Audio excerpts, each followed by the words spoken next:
Now, the arrest of 3 senior officials from the Ministry of Energy has once again thrust the country into a familiar circle, one of dramatic crackdowns that rarely end in convictions.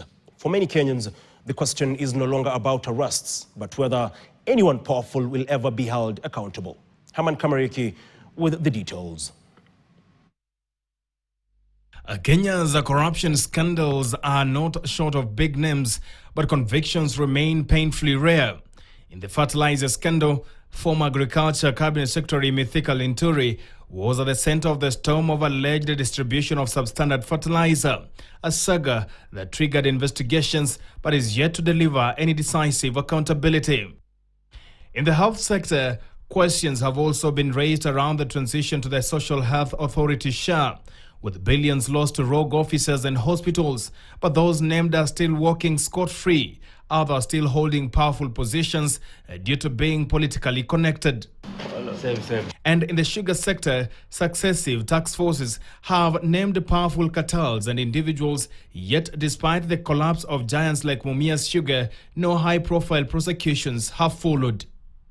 Political analyst Dismas Mukua says the latest arrest must mark a turning point or risk confirming public fears that nothing ever changes. Ruto took office. This scandal gives him a unique opportunity to present his anti-corruption credentials. This is the administration that is going to deal firmly, decisively, and conclusively with all cartels. President William Ruto has repeatedly vowed to dismantle cartels and protect public resources, promising that no one will be spared. Any person implicated in the loss of public funds, whether in the national or devolved government, must encounter the punitive consequences of their action in full. But critics say the pattern remains unchanged.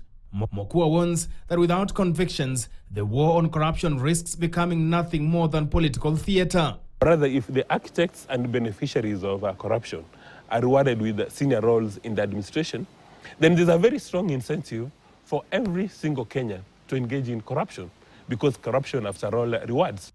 Not even more troubling claims are emerging.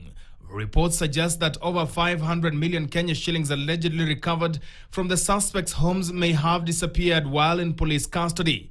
If confirmed, this would point to a corruption within the very system meant to fight it. Where is the money? Who is responsible? And how does such critical evidence vanish? Pressure is also mounting on the Energy Cabinet Secretary Opiyo Wandayi to step aside to allow for credible investigations. And until powerful individuals are jailed and every stolen shilling recovered, the fight against corruption will remain what many now believe it is, a cycle of noise without justice. Haman Kamariki, KTN. Now, it has emerged that the Teachers Service Commission and the teachers' unions failed